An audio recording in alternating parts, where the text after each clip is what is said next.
Trump.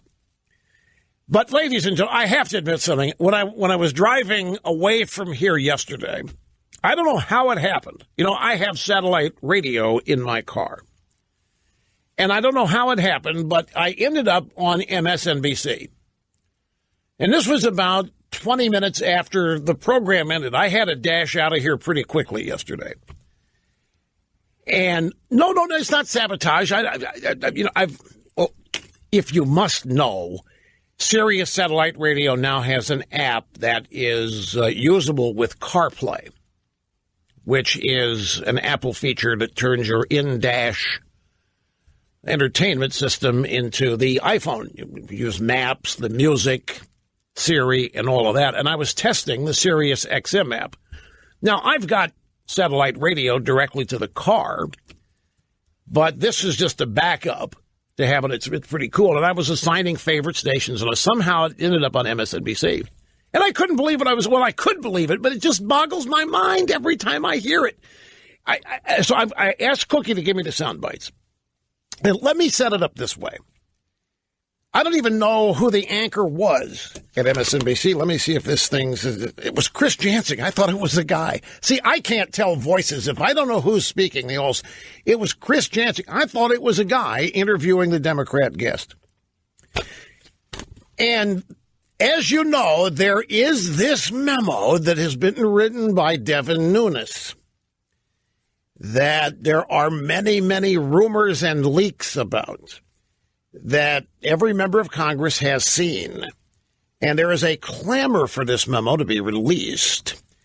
The leaks that we've heard about this memo are pretty enticing, suggesting that Nunes has done a great job in detailing the nefarious and perhaps conspiratorial behavior and attitudes of high-ranking FBI people in pursuing this absurd Trump stole the election with the Russians business.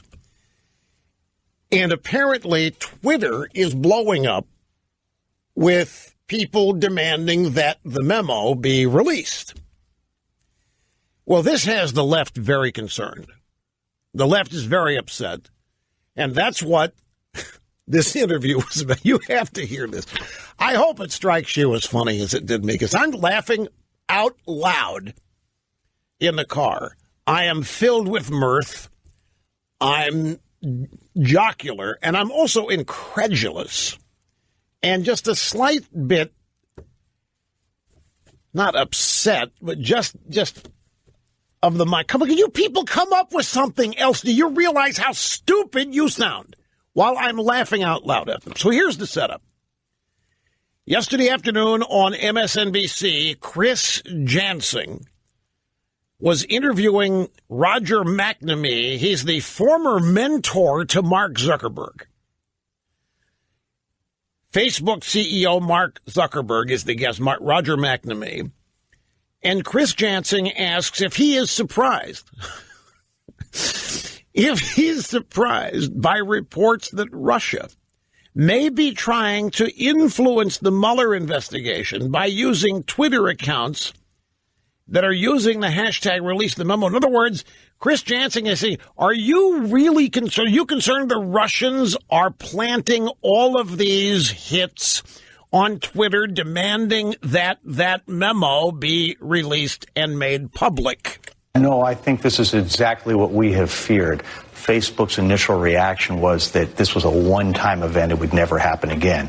And our fear was that what the Russians were really doing was they were using the tools at Facebook exactly as they were being designed to use. And until somebody stops them, they're going to keep doing it.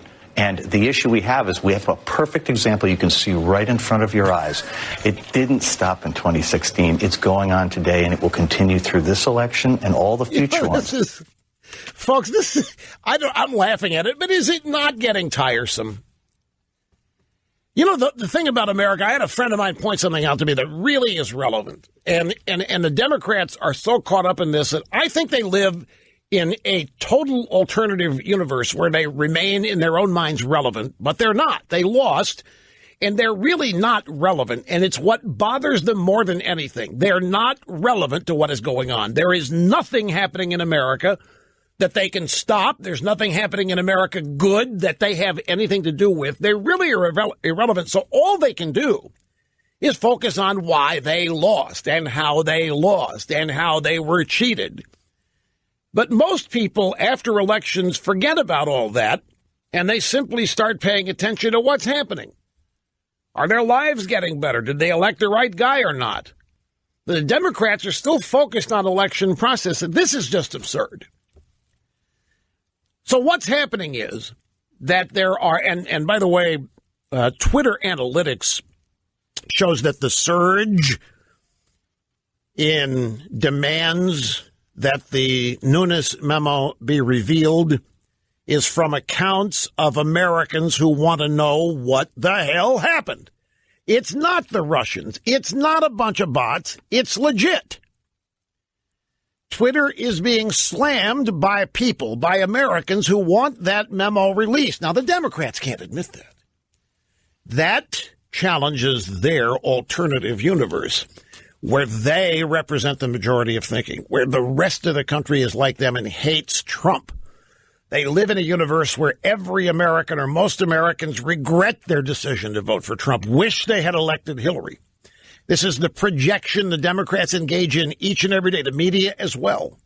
They can't accept that they lost, and so the Russians have to be the reason. They really believe this stuff, folks. This is the point. They believe all this. They talk themselves into these wild, unsupportable conspiracy theories. And they do it every day for so many days that it becomes their reality. And they can't imagine being on the wrong side of popularity.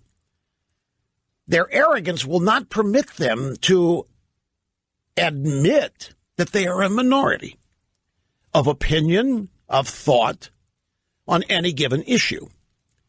So when they see evidence on Twitter that gobs of Americans want that memo released, that doesn't compute. Most of Americans want Trump gone, not the memo released. Most Americans regret voting for Trump. They want Trump gone. They want Mueller to kick Trump out of Washington. That's the universe that Democrats live in. They simply can't accept the fact that a majority of Americans really want that memo released. So it has to be what? The Russians' fault again. And so the question that this McNamee guy got, are you surprised by reports that Russia may be trying to influence the Mueller investigation by using Twitter accounts? These are the people, by the way, this guy McNamee and all of the left-wing activist groups, these are the people who literally invented the bot to flood the zone, to create impressions that are not true. These are the people now being hoisted on their own petard. These are the people that created the bot, the politically active bot, to flood the zone and make people think that there are far many more of them than there really are. And now it's coming back to bite them. So they, of course, chalk it up. Yes, it's the Russians. And how about this first line? I think this was exactly what we feared. We have been worried about this ever since the election, Chris. Very, very worried the Russians would not stop at simply trying to affect the outcome of an election. Now the Russians are literally tampering with our precious democratic process. This is exactly what we feared, when nothing of the sort is going on and nothing of the sort can be proved. And so they're irrelevant. And folks, this is the way to look at it. I know some of you rush. They're not irrelevant. You got to continue to take them seriously. They're a major force. They can still undermine everything. Yeah, they can, but they're irrelevant, folks, and they know it, and that's why they're behaving entirely irrationally, more so than usual. There's another bite here where Chris Jansing said, over the weekend, Schumer shutdown was a top trending hashtag promoted by the bots. How do you make sure that if you go after point A, that you don't end up down the road with X, Y, and Z? Does anybody know what that question means? Well, let me tell you what I think it means.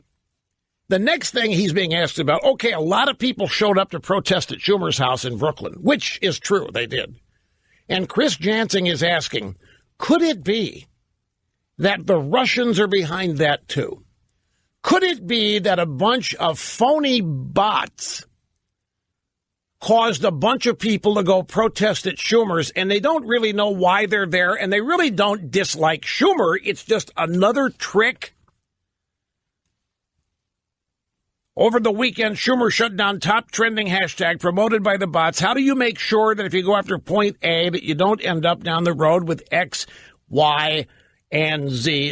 Schumer shut down also, that was Mick Mulvaney's term, and they're trying to establish that Twitter bots picked that up, that most people don't consider it the Schumer shutdown, that most people think the Democrats won the shutdown. But is Twitter screwing us? Is basically her question to McNamee. Let's see what he says. This is a really hard problem. If you really want to fix this, you have to do two things. The first thing, which Twitter is doing but Facebook has refused to do, is to send emails and messages to everyone touched by these things and explain that the Russians have manipulated the platform, Facebook and Twitter, and in the process have manipulated the user, and give them all the examples that were sent and explain, hang on, we're Americans. You may have liked the way the election turned out last time, but you might not like the next one or the one after that. So, again, these people cannot accept reality in any direction. Trump wins. Russia colluded with Trump to make it, stealing the election from Hillary. Now Schumer and Durbin totally blow it. I mean, literally blow it to smithereens on the DACA deal with Trump. And it's gotten even worse, by the way. If the Democrats have caved even further on this. And so, of course, that can't be real. So it has to be that the Russians ginned up all of this Schumer shutdown stuff via Twitter and Facebook. And Facebook needs to send emails to all of its users telling them that the Russians are creating all of this fake news, that it isn't really real. These are the people, again, that created the entire premise of using bots to flood the zone with supposed millions of people thinking alike politically who were opposed to conservatism, Rush Limbaugh, Sean Hannity, you name it. And now they're claiming to be victims of all of this at the hands of the Russians. And I get the biggest thrill, I really do, listening to these people flap their gums on this stuff. They're so serious and they're so intellectual and they are so concerned and they wish us to be warned and realize that this is something we've feared for a long time. And then you realize that every numbskull watching MSNBC, which is what, 500,000, they all believe it. They all believe it.